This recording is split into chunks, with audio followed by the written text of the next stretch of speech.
Before Genesis named the beasts of the field, and before Eden echoed with the voice of man, there were other creatures, cosmic, strange, and terrifying. The Bible speaks of them only in glimpses. Wheels within wheels covered in eyes, burning ones that never cease to cry, holy. Beasts with 4 faces guarding the throne, and others whose names have long been erased from sermons. What are these beings? Why did God create creatures so alien, so shrouded in mystery? Hidden in the folds of Scripture lies a forgotten bestiary, not of myth, but of majesty. Today, their forms stir again. The veil lifts, and the cosmic beasts of God's shadow begin to move.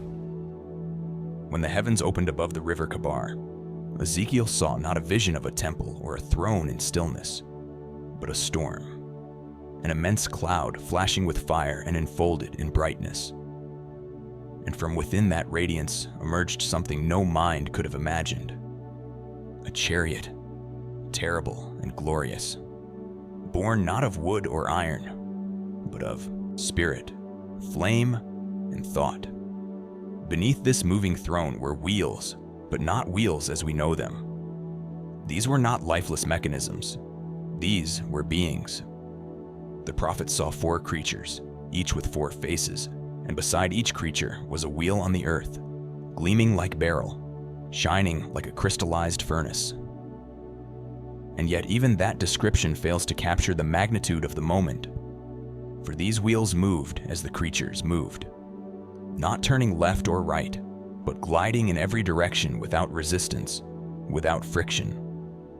They were called Ophanim, wheels within wheels, turning in perfect harmony, filled with eyes that saw in all directions, knowing what no creature of flesh could comprehend.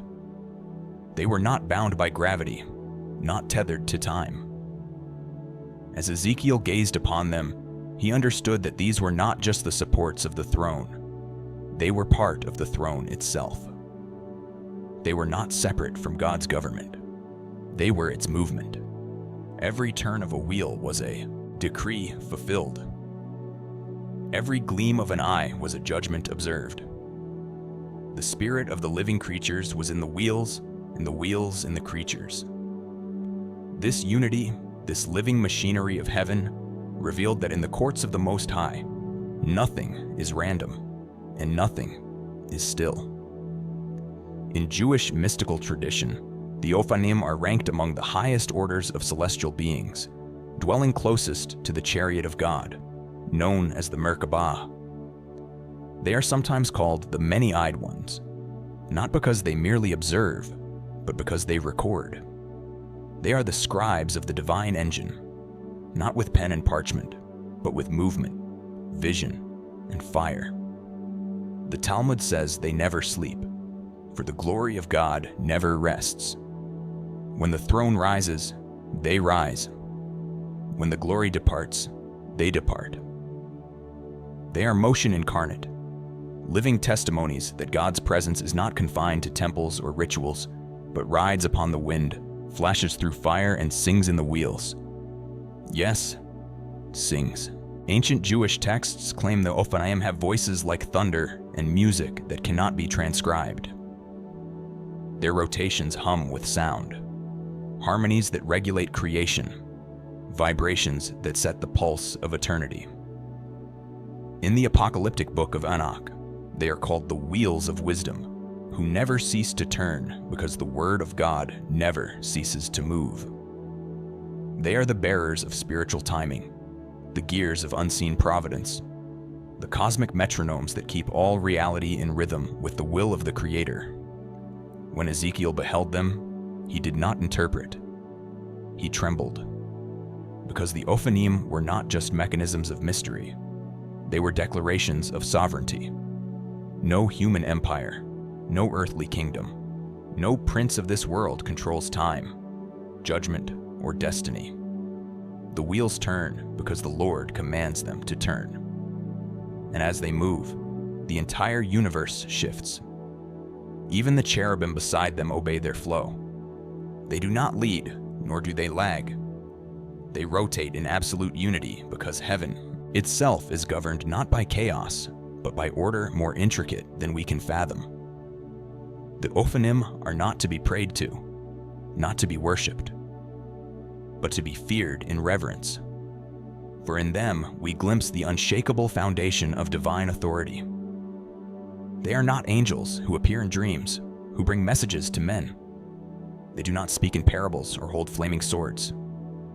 Their message is in their motion. God is not still. His judgment is not idle. His will is not forgotten. It moves, it sees, it surrounds, and nothing escapes it. Their eyes see across time, across realms, across the veil that separates flesh from spirit. They are not symbols. They are sentinels. They are not imagination. They are infrastructure. The early rabbis warned that to stare too long into the mystery of the Ophanim is to risk madness, for the mind of man was not made to interpret the machinery of heaven. And yet, the prophets were given glimpses. Ezekiel, in exile, on foreign soil, surrounded by idols and oppression, was shown this, that even in Babylon, the throne of God is mobile. It moves beyond borders. It does not dwell in buildings made by hands. It rides upon the Ophanim, and they carry it wherever the Spirit leads. When the Israelites thought God had been confined to Jerusalem, when they believed the exile had silenced his presence, the Ophanim appeared, thunderous, flaming, and unblinking, to declare that divine glory cannot be confined. It is not a statue in a sanctuary. It is a fire on wheels. And those wheels never stop. Their motion is proof that heaven responds, that judgment approaches, that prayers are not cast into a void, but recorded by eyes that never close. In the book of Revelation, John sees living creatures filled with eyes surrounding the throne, eyes above, eyes beneath, eyes within. The echo is unmistakable. The Ophanim have not ceased. The machinery of God's judgment has not broken down. It turns still. It sings still. And it watches. Every cry of injustice, every act of mercy, every forgotten prayer, every hidden sin. The Ophanim see it all. And as they turn, time moves toward its appointed end. Before we continue, if this content has blessed your life, like, comment, and share. Subscribe to the channel, and if you would like to bless the channel, click the Super Thanks button and leave an offering of any amount or become a member. That way, we can continue investing in research and improvements to bless your life even more. High above the wheels and beyond the guardians of the throne, Isaiah beheld what no other prophet described with such terrible wonder. Beings of pure flame, hovering not beside the throne of God, but above it, surrounding the Almighty like a living crown of fire. These were the Seraphim, the burning ones, whose very name in Hebrew, Seraph, means to blaze. They were not like the Ophanim, rotating in divine rhythm, nor like the cherubim, guardians of sacred space. The Seraphim were worship in its highest form. They did not carry messages, nor wield swords, nor deliver judgments. They existed only to adore, to exalt, to echo the holiness of the one seated on the throne. With 6 wings they flew, 2 to cover their faces, for even fire cannot look upon the fullness of divine glory. 2 to cover their feet, for even those who burn with purity veil themselves in reverence. And 2 to remain suspended, never touching the ground, never ceasing in their circling flight. Their song was not composed in time, nor rehearsed like a chant. It was eternal. Holy, holy, holy is the Lord of hosts. The whole earth is full of his glory. This triune repetition was no mere poetic form. In the language of heaven, repetition is emphasis, and threefold repetition is absolute. They did not sing merciful, or just, or mighty, though God is all of these. They sang holy. For holiness is not an attribute of God, it is His nature. It is the fire in which all other truths are forged. And from the mouths of the seraphim, holiness becomes sound. The very temple shook at the sound of their voices. Foundations trembled. Smoke filled the sanctuary. Not the smoke of incense, but the thick, blinding cloud that always accompanies the presence of the Most High. It was the same smoke that covered Sinai, the same glory that filled the tabernacle, the same radiance that shone from the face of Moses. But in Isaiah's vision, the fire had shape, the praise had wings, and the holiness had a voice. The seraphim did not simply acknowledge God's presence, they animated it. They were not decoration around the throne. They were part of its living atmosphere. Fire that sang, flame that bowed, purity that dared not look directly at the source from which it was born. And in that overwhelming presence, Isaiah, a prophet, a holy man, one consecrated for divine speech, collapsed.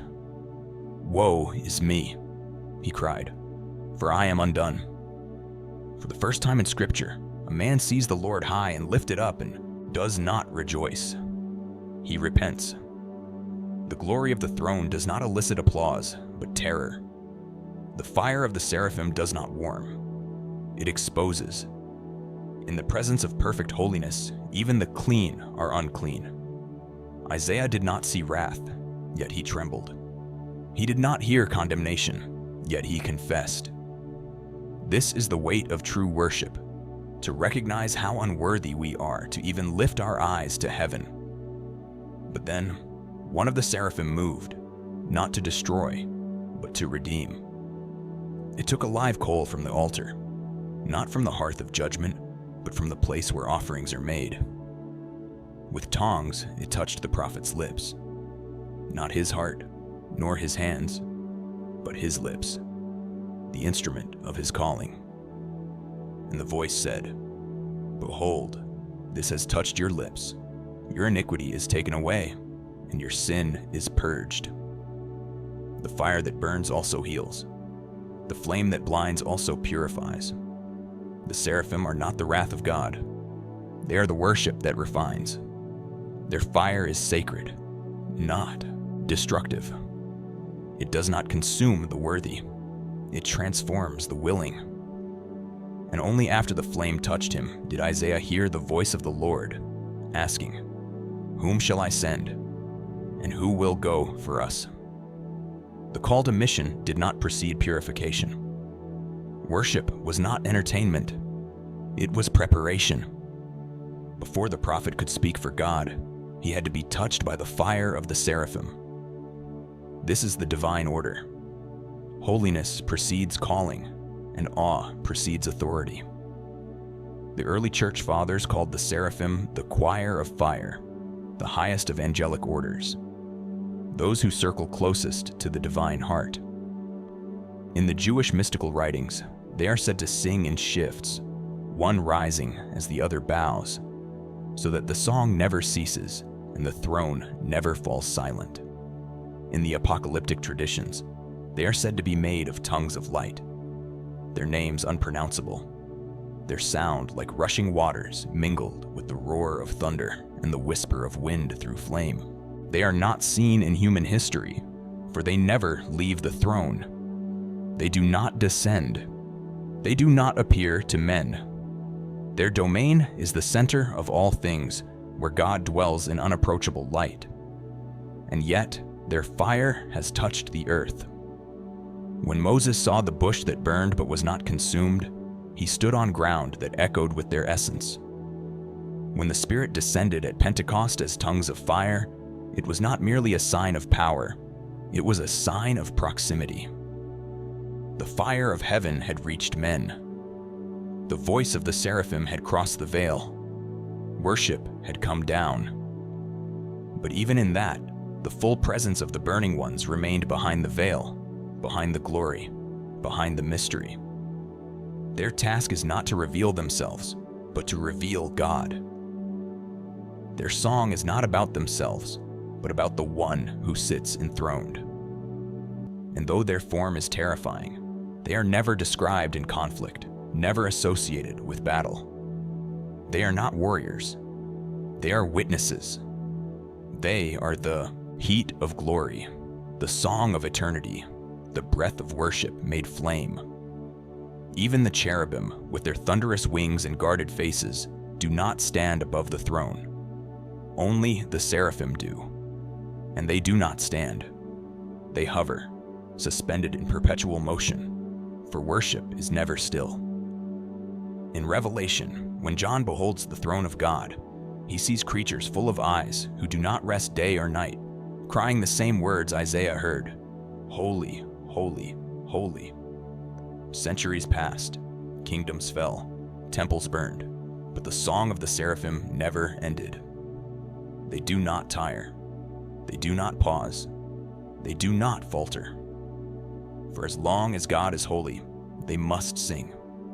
And because He is eternally holy, the fire of their worship will never fade. They are not forgotten. They are not myth. They are not symbols. They are the burning truth that holiness is still at the center of all things, and that every true encounter with God begins not with words, but with awe, and ends not with applause, but with transformation. Before the tabernacle was built, before the temple rose from the stone of Zion, before Israel ever lifted the Ark of the Covenant onto its shoulders, the cherubim had already taken their place at the boundary between holiness and humanity. When the first man and woman turned their backs on Eden, the gate to paradise was sealed not with bricks or chains, but with glory. He drove out the man, Genesis records, and placed at the east of the Garden of Eden cherubim, and a flaming sword which turned every way to guard the way to the tree of life. This is the Bible's first explicit mention of these beings, not in peace, but in separation. Their appearance was not a gentle farewell, but a line drawn in eternal fire. The divine cannot be approached by the defiled. Yet even in judgment, the cherubim stood not as executioners, but as witnesses. Their sword turned, but it did not strike. Their presence blocked, but it did not curse. For within their thunderous wings lay not just warning, but promise. The promise that holiness still existed somewhere beyond the exile. That though man was cast out, heaven had not vanished. The cherubim would appear again, not on the battlefield, but in the blueprint of worship. When God gave Moses the instructions for the Ark of the Covenant, He commanded 2 golden cherubim to be forged, their wings stretched upward, overshadowing the mercy seat. Not the judgment seat, not the throne of wrath, the mercy seat. And between their wings, the presence of God would dwell.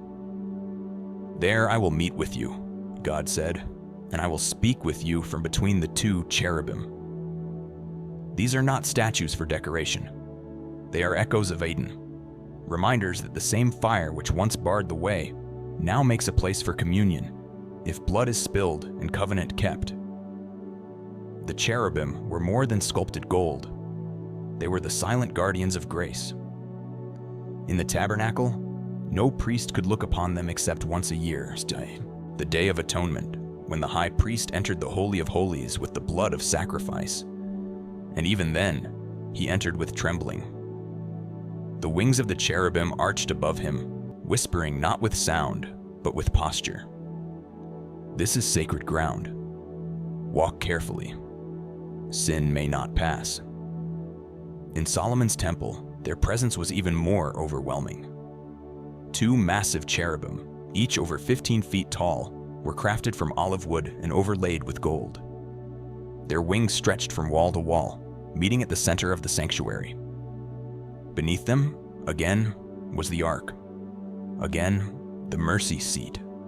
Again, the same message. Glory is guarded, not withheld. Holiness is protected, not lost. And the ones who guard it have faces that see in every direction. For the cherubim are not singular in countenance. Ezekiel saw them clearly, Each had 4 faces: a man, a lion, an ox, and an eagle. Each face revealed a different aspect of divine rule. The man represents reason and intimacy, the God who thinks, who relates, who breathes life. The lion speaks of majesty and authority, the king who roars over nations and commands angel armies. The ox symbolizes strength and endurance, the servant who bears the burdens of his people and works without ceasing. And the eagle soars in sovereignty, the one who sees from heights we cannot reach, who reigns above storm and time. These faces are not masks, they are revelations. They are not rotating symbols. They are fixed aspects of the one whom the cherubim serve. They do not speak of themselves, but of the throne they support. And support it they do. For in Ezekiel's vision, the cherubim were not standing beside God's chariot. They were beneath it, carrying it. The throne of God moved when they moved. Lightning flashed from their forms. Their wings thundered like the voice of almighty waters. And their motion was unified, for the Spirit was within them. Not on them, not around them, within. They were not mere creatures. They were carriers. Carriers of glory, of movement, of divine presence in transit. Theologians have long puzzled over how such terrifying beings could be linked to the word cherub, which modern imagination has corrupted into images of chubby, smiling infants with harps. But the Hebrew root, karuv, does not mean baby. It means to draw near. And herein lies the paradox. The cherubim are the nearest to God, yet they also guard the approach. They are both proximity and protection. They embody the tension between divine invitation and divine separation. You may come close, but not without reverence, not without cleansing, not without blood. And perhaps that is why they appear again at the very center of prophecy. When Ezekiel beheld the glory of the Lord departing from the temple, it was the cherubim who bore it away. When the glory returned, they were there again. Wings outstretched, wheels beneath them, fire among them. And above it all, the throne. They are the throne bearers of God. Not because God cannot support himself, but because he chooses to reveal himself through beings that reflect his complexity. In their structure, we see the divine mystery. 4 faces, yet one being. Multiple wings, yet unified movement. Judgment and mercy, yet inseparable. Like the Trinity they guard, they are unity in diversity, and they are not bound to the past. In Revelation, John sees again living creatures with these same faces, full of eyes before and behind, crying, "Holy, holy, holy, day and night." They are still at the throne, still present, still proclaiming the same truth Isaiah heard. These cherubim are not forgotten. They are not obsolete. They are the boundary markers of the holy, and their message has not changed. No flesh shall glory in his presence. But grace makes a way. Their very placement over the mercy seat is proof. God does not erase the boundary. He bridges it through covenant, through sacrifice, through blood, and ultimately through Christ, the only one who passed through the veil not with trembling, but with authority. The cherubim did not move when he entered. They bowed, for the veil that once kept man from God was torn from top to bottom, and the way that the cherubim once guarded was now opened, not by dismissal of holiness, but by its perfect fulfillment. And now, though we still cannot see them, the cherubim remain. Their wings still thunder in unseen sanctuaries. Their faces still reflect the fullness of divine power. Their silence still speaks. Approach with awe, and yet, come, for mercy still waits between the wings. Long before the flood washed the world in divine grief, And long before the prophets warned of coming judgment, there were eyes in the heavens, watching. They were called the Watchers, or in ancient texts, the Grigori, a word rooted in vigilance, in sleeplessness, in beings tasked with observation. These were not minor spirits nor wandering messengers. They were appointed ones, stationed in the heights of the firmament to record, to behold, and to guard the balance between heaven and earth.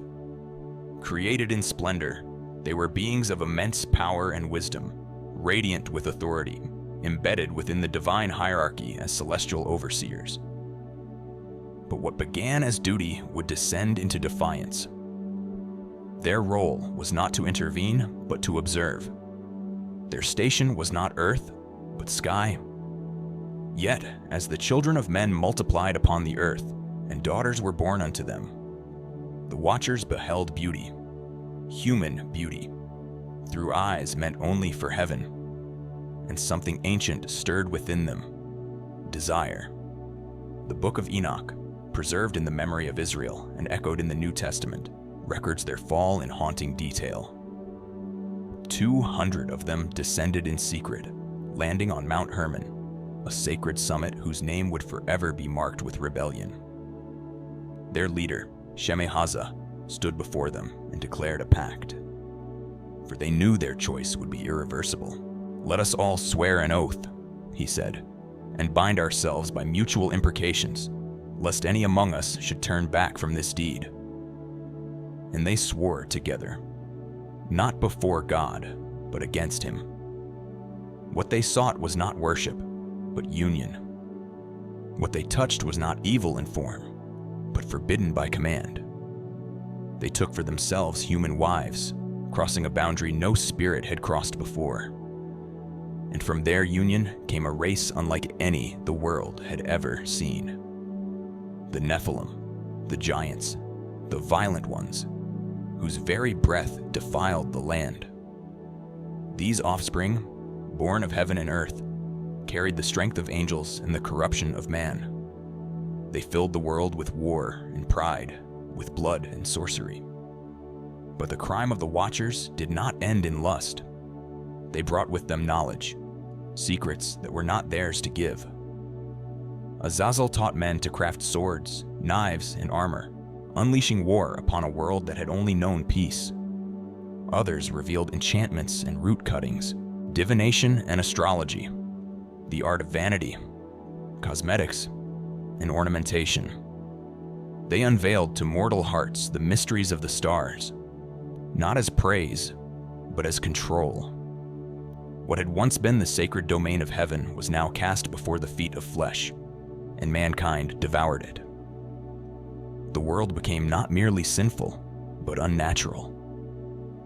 The Book of Enoch declares, "They have revealed eternal secrets which were preserved in heaven, which men were striving to learn." It was the first true apocalypse, the unveiling of that which was meant to stay veiled. And for this, judgment was swift. God did not speak through thunder, nor cast fire from the sky. He sent Enoch, the righteous man who walked with him. Enoch became the voice of heaven to the fallen. He stood before the Watchers, now trembling, and spoke the words they had never wanted to hear. "You shall have no peace. A great judgment has come upon you. You shall be bound in the valleys of the earth until the day of great burning." And so it was. Michael, Uriel, Raphael, and Gabriel, the 4 archangels, were sent to execute the sentence. Chains of darkness were forged. The rebellious Grigori were seized and cast into the abyss, a prison deep beneath the mountains and oceans, into pits of gloom where no light reaches. There they remain, bound not by iron but by decree, awaiting the judgment of the great day. The Apostle Peter alludes to this terrifying sentence. God did not spare the angels who sinned, but cast them down to hell and delivered them into chains of darkness. Jude, the brother of Jesus, echoes the warning. The angels who did not keep their proper domain, but left their own habitation, he has reserved in everlasting chains under darkness. These are not metaphors. These are the cosmic echoes of a fall so severe that even the stars seem dimmed by its shame. The Watchers were not monsters by design. They were made glorious, entrusted with holy sight. But what they watched, they craved. And what they craved, they took. Their rebellion was not just sin, it was trespass, a violation of the structure of creation itself. They blurred the lines between heaven and earth, between the eternal and the temporal, between what is given and what is stolen. And for that, they became shadows. They haunt the pages of sacred history, not as cautionary tales, but as reminders that even among the highest orders of heaven, free will carries consequence. That the closer one stands to glory, the more dangerous the fall. The Watcher's story unveils a terrible paradox, that beings who beheld the face of God could still choose corruption. That beauty seen without reverence can become lust. That knowledge given without timing becomes a curse. They were not deceived by another. They were not tempted by a serpent.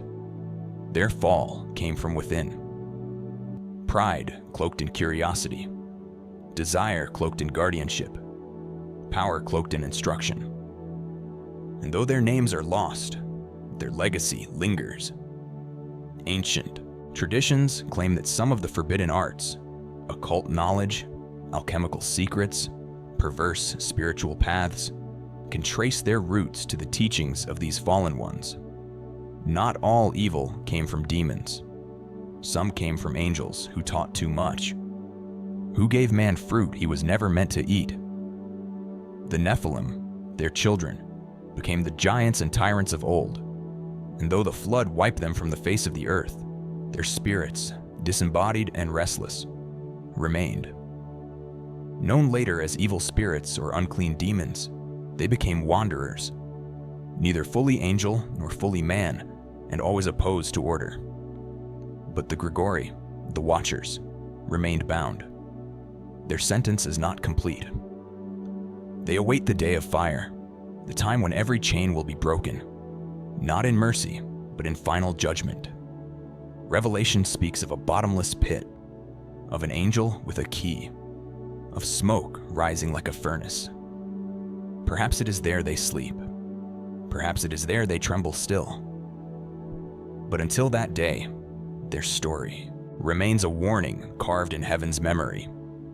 Not all who were made to watch remained faithful. Some traded eternity for a moment. Some exchanged the light of the stars for the fleeting beauty of flesh. And in doing so, they became something else entirely. Not beasts in appearance, but shadows in essence. Cosmic creatures who once sang with the Seraphim, who once stood beside the cherubim, now buried beneath rock and time, forgotten by men, but never by God.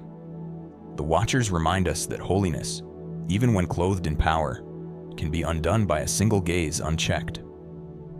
That even the stars can fall, and that what lies beneath the mountains is not myth, but memory of those who were given sight and chose instead to touch. When the heavens were opened to John on the island of Patmos, what he saw was not merely a sequence of judgments, trumpets, and seals. It was a throne. And around that throne, he beheld creatures unlike anything ever described on earth. Not symbolic, not imaginary, not confined to dreams, but living. They were not called angels, nor were they named as men. They were called Zoa in the Greek, living ones. 4 of them, positioned not beside the throne, but encircling it, as if forming its very heartbeat. The first like a lion, fierce and regal. The second like an ox, enduring and strong. The third with a face like a man, thoughtful and aware. And the fourth like an eagle in flight, majestic and unbound. Each creature had 6 wings, and like the seraphim Isaiah saw, they were covered in eyes, not only around them, but within them. Eyes in every direction, eyes beneath their wings, eyes that saw not just the movements of heaven, but the secrets of time, the trembling of souls, the hidden war between the realms. These were not animals of earth. These were not relics of Old Testament imagery. These were the fulfillment, the perfected form of what Ezekiel had glimpsed centuries earlier by the river Kibar. The lion, the ox, the man, the eagle, the same fourfold face of the cherubim, but now separated, exalted, enthroned. John was not seeing something new. He was seeing something eternal. The beasts were not metaphors. They were a choir, and their song had no beginning and no end.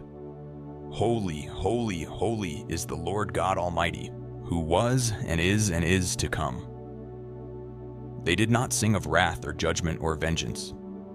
They did not cry out against the nations or proclaim curses upon men. They sang of holiness. They sang of timelessness. They sang of a God who transcends chronology, whose presence is as present in Genesis as it is in Revelation. And around them, the elders fell. 24 elders, crowned with gold, seated on thrones of their own, descended in worship every time the beasts began to sing. Their crowns were cast before the throne. Not once, not occasionally, but every time. For the living ones never stopped singing, and so the worship never ceased. In this divine chamber, time does not move as we know it. The past, present, and future collapse into one eternal moment. And in that moment, the beasts speak, not with language, but with being. The lion speaks of Christ as king, the root of David, the Lion of Judah who conquers not with a sword, but with blood. The ox speaks of Christ as servant, the burden-bearer who labored under the weight of humanity's sin and did not break. The man speaks of Christ as son, the Word made flesh, the one who walked among us, wept among us, died among us. And the eagle speaks of Christ as divine, the one who ascended, who sees all, who rules from heights unmeasured. These living creatures are not accidents of symbolism. They are reflections of the one they encircle, and their ceaseless worship reveals a truth often overlooked, that these cosmic beasts were not mere echoes of ancient visions. They were always present, always watching, always bearing witness to the mystery of God. Even as history unfolded in blood and dust, they remained in the throne room, singing through every plague, every deliverance, every crucifixion, every resurrection. They saw Eden close and saw the tomb open, and they never stopped singing. Covered in eyes, they beheld the fall of angels, the descent of the Watchers, the rebellion of man, and the silence of God before the cross. And still, they sang. For their praise is not dependent on what happens in the world. Their song is not dictated by circumstance. It is rooted in the being of God Himself. Their holiness is not reactive, it is intrinsic. And yet, their position tells us more. These living ones are not tucked into corners of the cosmos. They are central. The very throne of God rests in their midst. They are the core of divine worship, the foundation of heavenly liturgy. In their wings, the sound of eternity pulses. In their eyes, the record of all ages is stored. In their flight, the winds of glory swirl. And though they resemble beasts, they are not chaotic. They are ordered, appointed, intelligently designed. Not as experiments of a divine imagination, but as expressions of a glory too vast for human language to contain. Some ancient commentators believed these beings were the same as the seraphim and cherubim, simply seen from another angle. Others believed they represented all of creation: wild beasts, domesticated animals, humanity, and birds of the sky. If that is so, then their presence before the throne is not just worship, it is representation. Creation itself, caught up into adoration. All that God has made, embodied in these four, lifting up a song that cannot die. And in Revelation, their song triggers movement. Every time they give glory, honor, and thanks to the one who sits on the throne, the elders respond. The scroll is opened. The seals are broken. The Lamb steps forward. The universe begins to turn. These beasts are not static guardians. They are catalysts. Their praise begins the end and the renewal. For the same voices that cried holy will also cry, worthy. When the Lamb steps forward in Revelation 5, slain yet standing, the living creatures fall down before him. They hold harps and golden bowls full of incense, which are the prayers of the saints. And they sing a new song. Not the old refrain of holy, but the new cry of you are worthy. Worthy to take the scroll. Worthy to open its seals. Worthy because you were slain. In that moment, they do not guard. They do not fly. They do not observe. They worship. They become the first to recognize that the slain Lamb is the same one who sat upon the throne. That the king they adored was also the sacrifice. And their worship shifts from mystery to revelation, from holiness to redemption. The beasts that once marked the boundaries of the sacred now proclaim the triumph of the Savior. They are not cast aside in the New Testament. They are crowned. Their voices become the anthem of new creation. And around them, all the angels join. 10,000 times 10,000. Every creature in heaven and on earth and under the earth. And the living ones are not drowned out. They are exalted. They began the worship, and they will finish it. For they are not obsolete. They are eternal, and their eyes still see. Their wings still thunder. Their song still rises. Before we continue, if this content has blessed your life, like, comment, and share. Subscribe to the channel, and if you would like to bless the channel, click the Super Thanks button and leave an offering of any amount or become a member. That way, we can continue investing in research and improvements to bless your life even more. Why did God create beasts with eyes that never close, wings that never stop, wheels that burn with spirit, and faces that speak of lions, oxen, men, and eagles all at once? Why do the heavens ring with fire song and creatures covered in flame stand trembling before a throne that no mortal hand can touch? Was it for spectacle? For fear?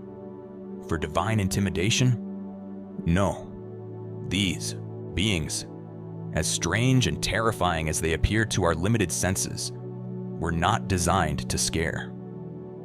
They were created to reveal. They are not monsters of mystery, but mirrors of majesty, each formed by the breath of the Almighty to echo one sliver of His infinite nature. They are not errors of ancient myth, nor forgotten ornaments in outdated visions. They are the living architecture of heaven itself. They are the expressions of God's imagination, not in fiction, but in form. And in their strange and glorious diversity, we begin to see the mind of the Creator unfold in ways that defy category. The Ophanim, the wheels within wheels, filled with eyes and fire, are not just strange contraptions beneath the throne.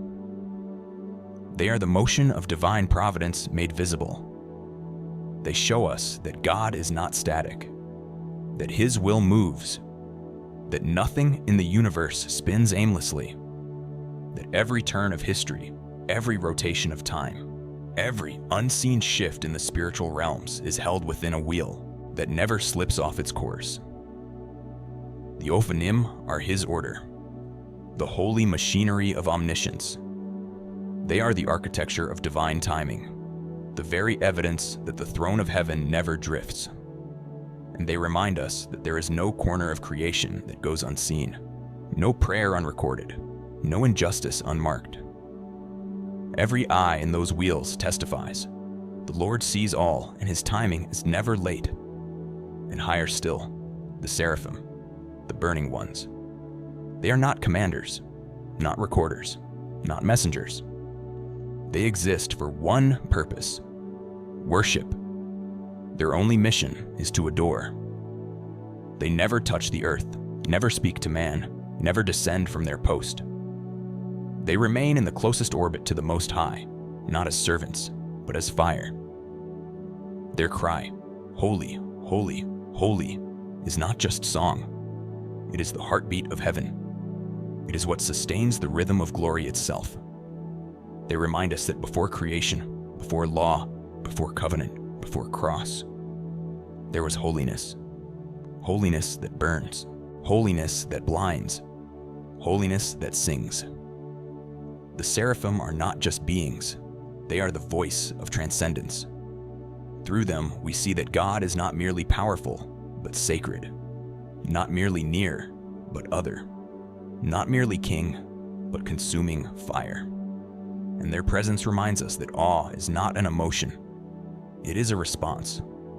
That the fire that purifies must precede the voice that sends. Below them, the cherubim, those with 4 faces and wings that thunder.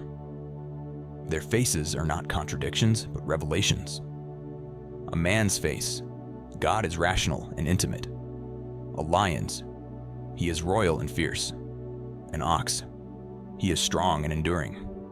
An eagle, he sees from heights unknown and acts without constraint. These 4, held together in a single being, reveal a unity of opposites that only divinity can maintain. The cherubim are the boundaries of holiness, the living veil that guards the sacred from the profane.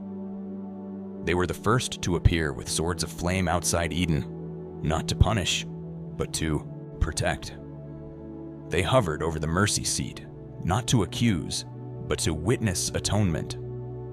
They bore the throne of God in Ezekiel's vision, not as slaves, but as foundations. Through them, God shows his justice, not as blind rage, but as perfect balance. They teach us that holiness must be guarded, that glory cannot be approached without reverence, and that between man and the divine, there must be atonement. And then, there are the Watchers, the Grigori, high-ranking observers who once stood above the earth in divine assignment, but whose gaze turned into longing. They were not evil in origin. They were appointed to guard, to learn, to watch. But their descent into rebellion reveals a hidden truth of heaven, that even those closest to glory must choose obedience. Their story is a paradox. They reflect both God's mercy and his wrath. For he entrusted them with vision, but did not excuse their violation. He offered them purpose, but did not tolerate pride. They were bound in chains not because they were born evil, but because they abandoned their station. And yet, even in their downfall, they reveal something crucial: that God does not control his creatures like puppets. He creates with freedom.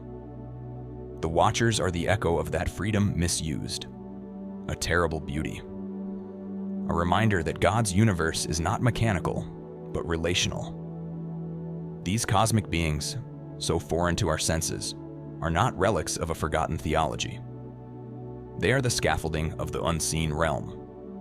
Thrones with breath, fire with memory, eyes with agency, wings with understanding. Through them, we learn that God's imagination surpasses every box we have tried to place him in. He is not the God of bland symmetry. He is the God of paradox and pattern. He builds wheels inside of wheels. He crowns beasts with eyes. He makes fire that sings. And he sits enthroned not alone, but encircled by beings who reflect his nature in terrifying, glorious fragments. We must ask ourselves, if this is what surrounds him, what does that say about him?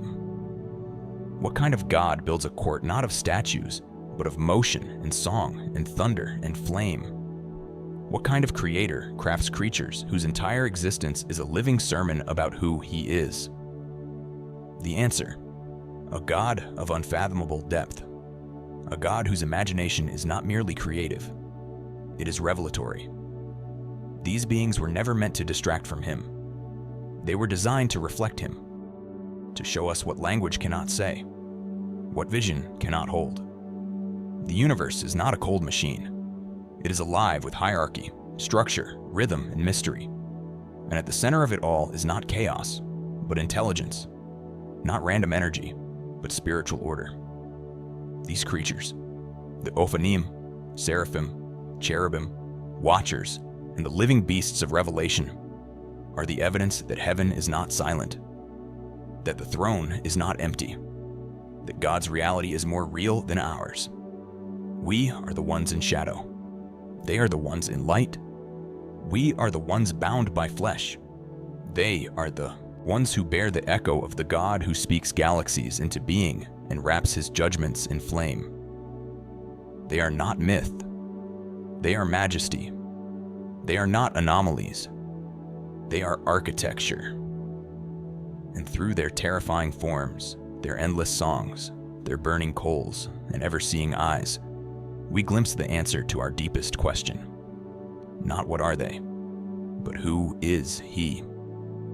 And then, at the climax of the vision, something utterly unthinkable happens. Not with thunder, not with fire, not with a sword, but with stillness. The living creatures, the lion, the ox, the man, the eagle, who had surrounded the throne of God, singing night and day, fall silent. The seraphim, whose eternal cry of "Holy, holy, holy" had shaken the pillars of heaven itself, now lower their wings. The cherubim, whose thunderous movement carried the glory of God across realms, are still. The Ophanim, the ever-turning wheels filled with all-seeing eyes, pause in their sacred rotations. And in that silence, John sees it, not a warrior, not a king cloaked in radiance, not a blazing angel with 10,000 flames, but a lamb, small, fragile, standing as though slain, a being whose wounds are still visible, not hidden by light or majesty, but displayed as part of his glory. This lamb does not appear beside the throne. He stands in the midst of it, upon it, at the very center of everything. The one who should not be there, because of weakness, because of death, is exactly where all of heaven now turns its gaze. And in that single moment, every paradox of creation is resolved. The great cosmic beasts, the burning ones, the throne bearers, the watchers of all time, now direct their reverence not to fire or fury, but to a lamb. The lamb is not a symbol. He is the climax of every mystery. He is the reason for the wings, for the fire, for the wheels, for the faces, for the eyes. Every one of those beings, for all their strangeness and splendor, now finds its meaning in him. For they were not created to draw attention to themselves, but to guard the seat that was always meant for the Son. And now, the slain lamb stands where no beast, no elder, no angel could ever stand. In the very heart of the throne of God, all creation responds. The 24 elders fall down again, not because of thunder or command, but because of worthiness. They cast their crowns before him. The living creatures begin a new song.